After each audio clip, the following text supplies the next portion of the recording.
Welcome to the debate. So if 5,000 people tell you an image has 400 dots in it, you might believe them. Yeah, you probably would. Right. But if a computer tells you the exact same number, you might actually bet your life on it. But if they are both wrong, you will likely, forgive the humans, and you'll want to throw the computer in the trash. The question is, why? It is a really profound contradiction in how we process the world. I mean, we're living in this era where we supposedly revere data and computation. Absolutely. Yet our actual behavior reveals something far messier. So do we actually trust machines, or are we just, using them while secretly waiting for them to fail? And that is the central question we are tackling today. When we are confronted with really difficult tasks, do human beings naturally lean toward what we call algorithmic appreciation? Meaning, do we rationally trust automated systems because they are, frankly, objectively better, more accurate tools? Or, beneath all that surface-level reliance, are we secretly harboring algorithmic aversion? Which is that deep-seated emotional resistance to technical systems. Exactly. A resistance that just immediately rears its head the moment they make even a single mistake. To really ground this, we're diving into a massive, pre-registered study. It involved 1,500 participants. And the researchers set up this classic estimation task, right? Looking at photographs of massive crowds and guessing just how many people were in the image. A notoriously difficult thing for human beings to do. Right, exactly. Now, half the participants were given advice that was labeled as coming from an algorithm trained on 5,000 images. The other half were given the exact same numerical advice, but it was labeled as the average guess of 5,000 other people. So identical advice, just a completely different label. And I will argue today that as tasks increase in difficulty, humans rationally and consistently demonstrate algorithmic appreciation. We rightfully treat machines as superior analytical tools, and we're strategically offloading our cognitive burden. And I'll argue the opposite, really, that our so-called appreciation for algorithms is highly fragile. It's entirely conditional. I'd argue it actually masks a profound emotional aversion to technical systems, which reveals itself in how ruthlessly we punish automated systems the very second they deliver an inaccurate result. Okay, let's start by looking at the mechanics of the experiment itself, because I think it perfectly illustrates the rational evolution of human decision-making. The researchers utilized a framework known in behavioral science as the judge-advisor system. Right. If you're listening, you might not know the acronym, but you engage in this system every single day. Just picture this. You make a gut guess about something complex, like how much a home repair will cost. Yeah, the classic blind estimate. Exactly. Then someone taps you on the shoulder with a piece of advice. Finally, you get a chance to revise your original guess based on what they just told you. And the metric researchers care about here is the distance you move your original guess toward that new advice. They call it the weight on advice. So if your initial guess is 100, the advice says 200, and you update your final guess to 150, your weight on advice is 50%. You met the advisor exactly halfway. Now look at what happens when the task gets difficult in this study.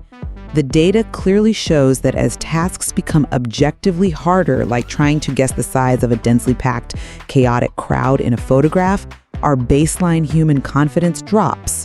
Well, sure, it takes us longer to process the image. Right, and we realize our own limitations. So in that moment of high cognitive load, people's weight on advice shifts heavily toward the algorithm rather than the crowd of 5,000 peers. I mean, that is a deeply rational response. You're calling it rational, but I really think you're misinterpreting the underlying psychology of why that shift happens. Wait, let me finish the thought, because the rationality is backed up by broader empirical data. I mean, a meta-analysis of 136 independent studies shows that algorithms are, on average, 10% more accurate than non-algorithmic human judgment. Which is a significant margin, I'll admit. It is. So when a task gets hard and our ego drops, we seek the optimal tool. There's a psychological element here too.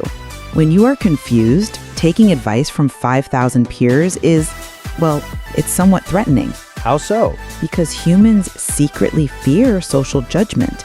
An algorithm is just an emotionless box. It doesn't judge you for not knowing the answer. You can offload the cognitive burden to it safely. We do the exact same thing when we treat Google as an external memory drive. or let an algorithm rebalance our retirement accounts. We're just logically selecting the mathematically superior advisor. I disagree completely, and I think it comes down to the mechanism of how our brains actually categorize that advisor. You're assuming people are making this, calculated, ego-free choice based on a deep appreciation of algorithmic superiority. I argue they are utilizing a highly simplistic heuristic. A heuristic? Really? Yes. The text explicitly points out that social influence, whether that's through online reviews, personal networks, the actions of others, that is one of the most potent forces affecting decision-making. True. Yet, people abandon that social influence in a specific counting task. Why? Because the brain operates on shortcuts. In milliseconds, the brain categorizes a computer as a calculator. We think computers are good at math, this is a counting task, therefore the computer wins. But a heuristic that is rooted in factual reality is just an efficient form of logic. If I use a mental shortcut that says, fire is hot, don't touch it, I'm not being irrational. I am quickly applying a proven truth. Yes, but the danger of a heuristic is that it breaks down the moment the context changes.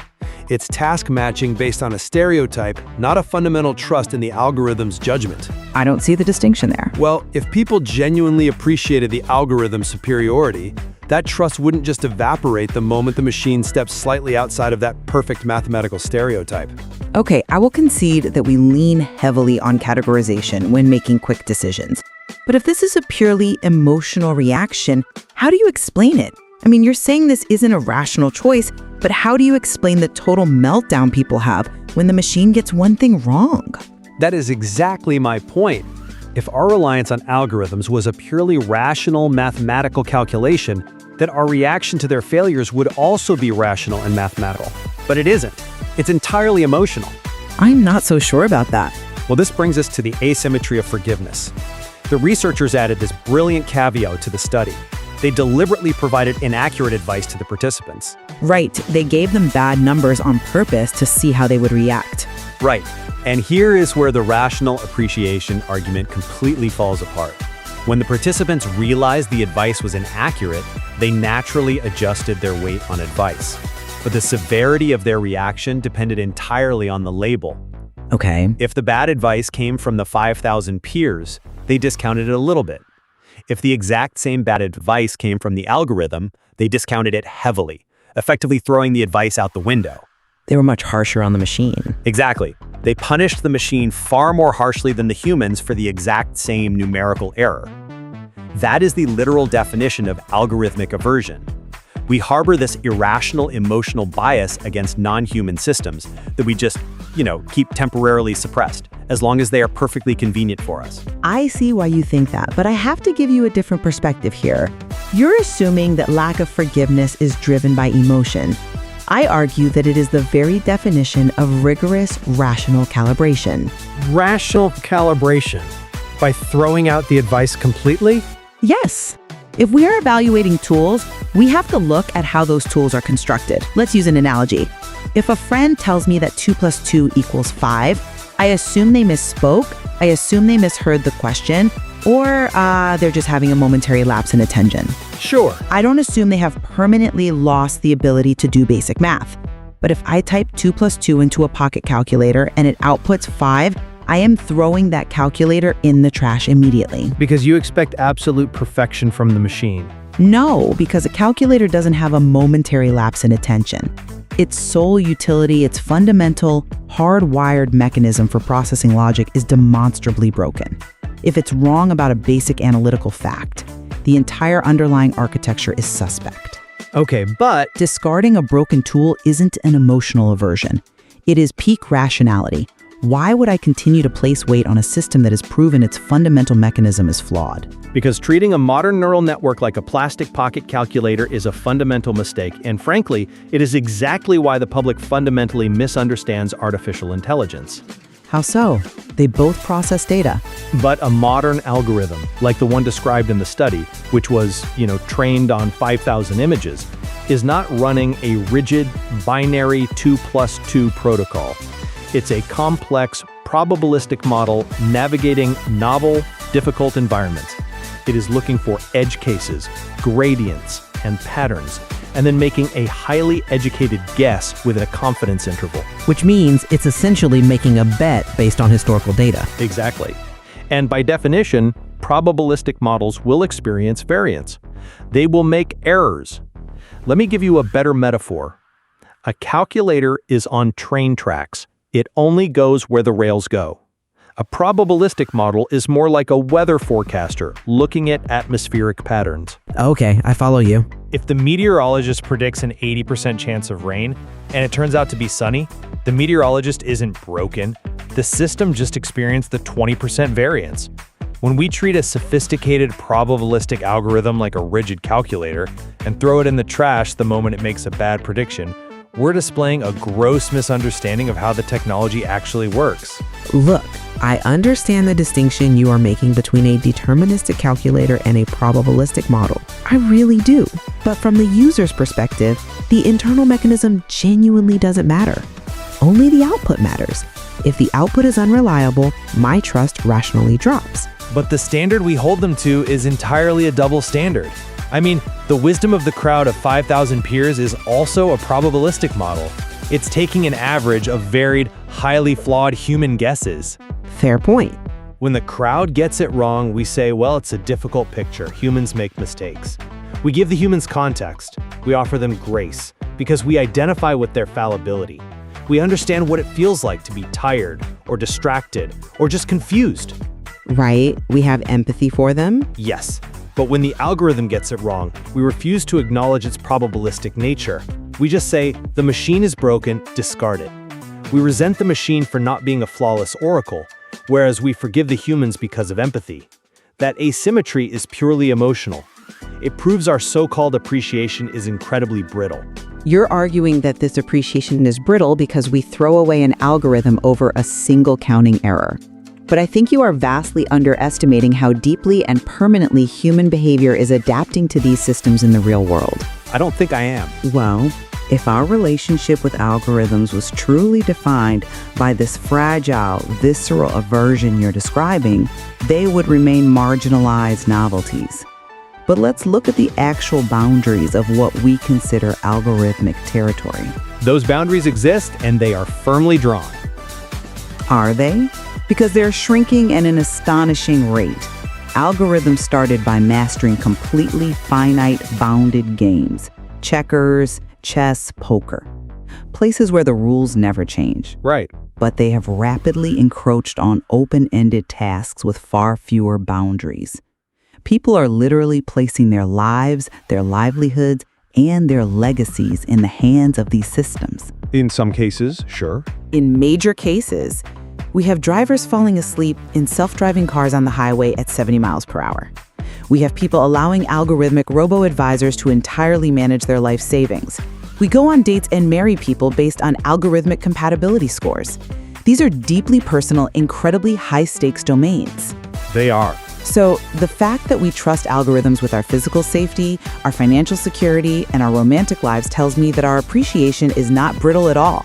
It is robust, it's expanding, and it's highly rational because the tools just keep proving they work. It's fascinating that you bring up dating and life savings because, as the source material explicitly points out, there are human sanctuaries that remain stubbornly, intensely resistant to this expansion. Like what? Well, medical advice is a prime example. Predicting humor, like whether a joke will actually land with an audience, is another. These are areas where humans fundamentally prefer to take advice from other human beings. For now. Not just for now, there is a structural reason for it. Algorithms lack the lived experience of the human condition. I mean, a machine can analyze my heart rate variability and blood pressure, sure, but it cannot understand the subjective, terrifying experience of chronic pain. But does it need to, if it can fix it? Yes, because a machine can analyze the linguistic cadence of a joke, but it doesn't know what it feels like to laugh at the sheer absurdity of being alive. Algorithmic appreciation is strictly limited to bloodless analytical tasks, counting dots in a picture, rebalancing a portfolio. When it comes to the messy, subjective reality of being a fragile human being, we actively reject the machine. We want someone who understands what it means to bleed. You're assuming those human sanctuaries are permanent fixtures of our psychology, and I strongly disagree. I believe what we are seeing in areas like medical advice is simply a temporary psychological lag. A lag? Yeah. It takes time for the human brain to normalize a paradigm shift. Think about the progression of the exact example I brought up earlier. Dating. 20 or 25 years ago, the idea of an algorithm picking your romantic partner was considered absurd. Oh yeah. It was viewed as cold, dystopian, desperate even. People lied about meeting online because of the stigma. Today, it is the default mechanism by which new relationships are formed. But dating apps just facilitate the initial interaction. The humans still have to sit across from each other at a coffee shop and make the subjective emotional judgment. The algorithm isn't feeling the butterflies for you. That is true, but they are trusting the algorithm's curation of who is a viable match over their own organic encounters in the real world. They are offloading the most difficult part of the search to the machine. Okay, but medical advice is entirely different. Is it? If we are willing to let an algorithm curate the most intimate aspect of our lives, why should we assume a medical diagnosis is permanently off limits? These medical algorithms are continuously proving that they hold that 10% accuracy advantage across hundreds of rigorous studies. But people still want a human doctor. For now, because they can diagnose a rare pathology on an MRI scan faster, earlier, and more accurately than a human radiologist who has been working a 14-hour shift. Once that accuracy differential becomes overwhelming and undeniable to the general public, that psychological lag will evaporate. We won't care if the machine knows what pain feels like as long as it cures the cancer. The boundary isn't fixed by emotion, it's just waiting for the algorithm's statistical accuracy to overwhelm our initial hesitation. I am just not convinced that overwhelming statistical accuracy will erase the emotional aversion, because the aversion isn't strictly about the math. Then what is it about? It's about accountability, and it's about shared vulnerability. Let me explain what I mean by that. If a human doctor makes a mistake and misses a diagnosis, it is a tragedy. But there's a shared moral framework for that tragedy. Okay. There is a disciplinary board, there is malpractice insurance, there's empathy, and there's a mutual understanding of human fallibility. We can look that doctor in the eye and see their remorse. You're basically talking about the emotional comfort of blame. I'm talking about the psychological safety net of human society. If a medical algorithm makes a mistake, if it hallucinates a diagnosis, or if its training data was biased and it misses a tumor entirely, the betrayal we feel is fundamentally different. It's an alien betrayal. I see. You cannot look an algorithm in the eye. You cannot appeal to its conscience. It's that broken calculator reaction you mentioned earlier, but magnified by 1,000 because a human life was on the line. That is exactly why the finding in this 1,500-person study is so crucial. Because of the immediate rejection. Right. The very moment the algorithm fails, the subject throws the advice out entirely. In high-stakes environments, that zero-tolerance policy for algorithmic failure is going to keep those human boundaries intact much longer than you think, regardless of how good the MRIs get. It really is a profound tension between logic and emotion. And I think we can summarize our positions as we draw this discussion to a close.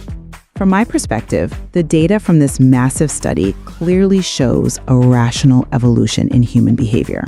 When a task gets difficult and our cognitive load increases, human beings naturally and logically turn to algorithmic advice. We are properly utilizing tools that consistently outpace human accuracy. Our decreasing reliance on ourselves and our human peers in those highly complex moments is evidence of a pragmatic, reality-based algorithmic appreciation. We just want the best tool for the job. And I maintain that this behavior is highly conditional and deeply precarious. Yes, we use the automated tool when it's convenient for a bloodless analytical task like counting dots, but our severe, asymmetrical punishment of algorithmic errors, discounting them entirely, while extending grace to identical human errors, proves that a lingering, visceral, emotional aversion to automated systems remains our baseline psychological state? Right. We demand absolute perfection from the machine, and we retreat to the safety of human sanctuaries the very moment that illusion of perfection is broken. What we undeniably agree on, however, is the fascinating, honestly, almost unsettling power of a mere label. The exact same numeric advice, presented in the exact same format, is processed entirely differently by the human brain simply by calling it an algorithm versus 5,000 peers. It's wild? It really is. It proves that our relationship with information is heavily mediated by our perception of the source. Absolutely. We don't just evaluate the raw data, we evaluate the messenger. We categorize the messenger in milliseconds, and our deeply held biases about what a machine is capable of versus what a human crowd is capable of completely alter our willingness to be influenced by them. It is a remarkable finding, and one that leaves us with plenty more to explore in material as these systems become more integrated into our daily lives.